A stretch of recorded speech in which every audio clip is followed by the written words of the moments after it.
Kevin Everett.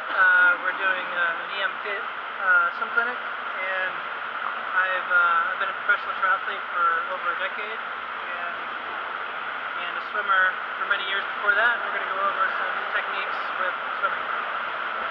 First thing, let's work on balance, head to toe. In swimming, you want to have rock solid balance. You don't want your legs down here like that. It's a lot harder to swim. You can't do everything else until you get this right. So, without a board, if you need fins, that's okay. But go down with just your hands out here, about shoulders width apart, nice and straight, with your legs up in the back. So you want to be nice and flat. And then come back on your back. Either go here or up here, streamline. And again, your feet should be at the surface, and the trick on your back is your knees do not break the surface. If your knees are breaking the surface, you're kicking from the knees, and that's a weaker kick, and it also compromises your balance. So if your feet break the surface, and your knees don't, see how I'm twisting the femur there? It's not just this up and down motion, it's a twist. So pay attention to your knees on the way back. So on your stomach on the way down, Superman, try to be flat. On your back, try to be flat, head to toe. Just kicking.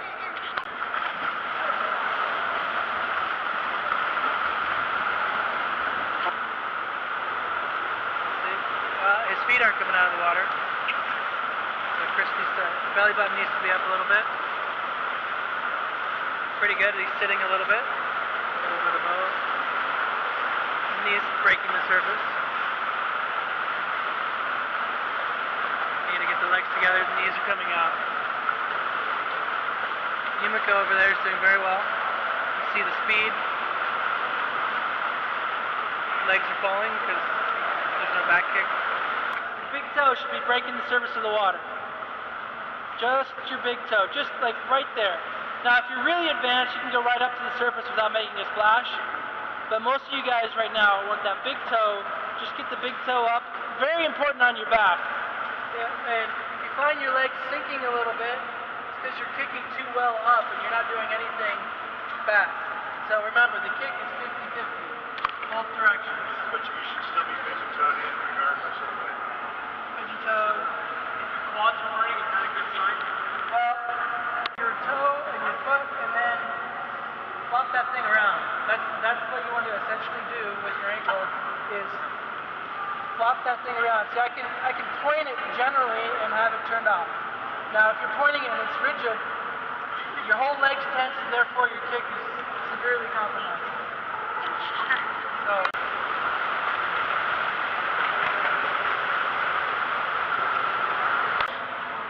I think Rob's probably had to do this a few times to swim with her fist. Now, when you swim with your fist, you're taking out some of your anchor, some of your hold. It's not really so much a pull or a push as it is a hold on the water, so you can use your balance and your hips. But close your fist and use your kicking and your hips to propel you in the water. So just try to get that. You guys are all strong enough to just pull that arm back, but that doesn't really do anything for you.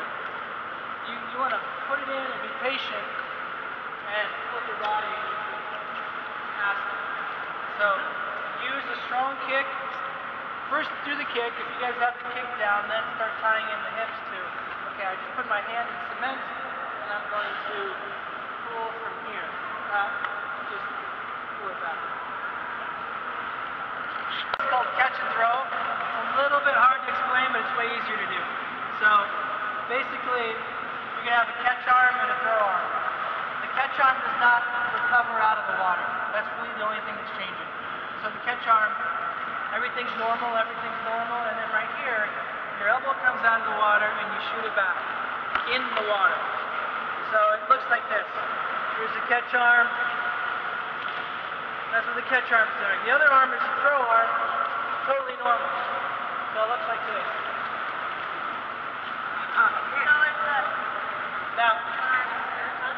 Now what to work on this, it's called catch and throw. So what does that mean? Catch with the arm that's staying in the water. Catch. That means hold. put your arm in cement. Throw means throw past where you just caught. You don't want to catch and throw here. You want to catch and throw here. So the idea is you're catching, your hip is up, I'm exaggerating, right? My hip wouldn't be this far up, it'd be more right there. But your hip's up, catch, use your hip and your arm together and throw past it. So you can breathe either side. It's easier to breathe on the throw arm side. So,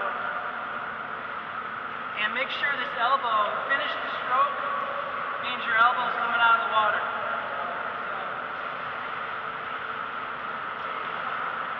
So, catch, throw. Too far. I mean, that's about the rotation. As soon as you go too far, the consequence is your balance is off, your timing is off because it takes longer to rotate farther. And most people, a lot of people, you see it in the leg shooting out over here, or this leg shooting out over here, or constantly the head's going over here. You lose your line, you start fishtailing a little bit.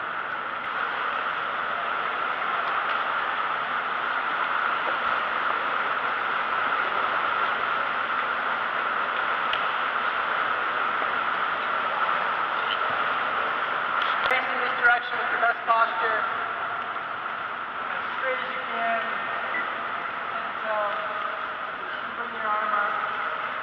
Now, simulate swimming as much as you can. So, bring this shoulder back without moving anything else. And watch me do that again. Watch my whole body. When I'm here, I'm going to just bring my shoulder back. Anybody see anything moving besides my shoulder? The hip. I'm not trying to move my hip. I'm trying to move my shoulder back as far as I can while keeping this about here because I don't want to get down over here. Your right arm straight? Yeah, left arm. My left arm. For this, yeah, you can bend it a little bit, but the key is bring that shoulder back as far as you can without crossing the arm down here, right? So keep the arm here, move the shoulder back. You can see that my hip falls a little bit. So your shoulders are going to rotate more than your hips.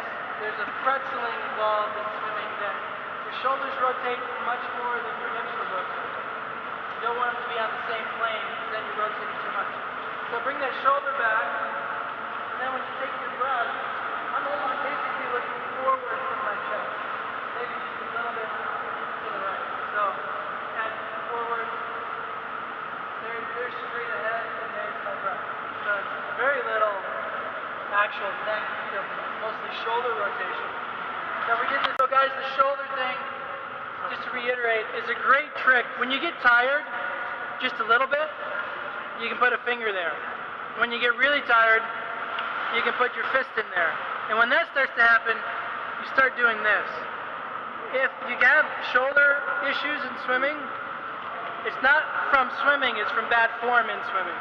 You can swim till you're blue in the face and never have a shoulder problem if your form's good.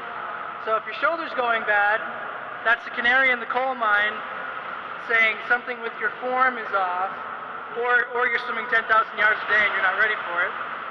But by getting the shoulder up, you know, all these coaches are talking about high elbow, high elbow, high elbow. You can't do the high elbow unless your shoulder's up here. It's much easier to do the high elbow. It's almost natural. Go ahead and do this with one of your shoulders. Pretend the water's your crocodile in the water. And set this up. Thanks for watching the swim clinic with EMfit. We'll be here next week.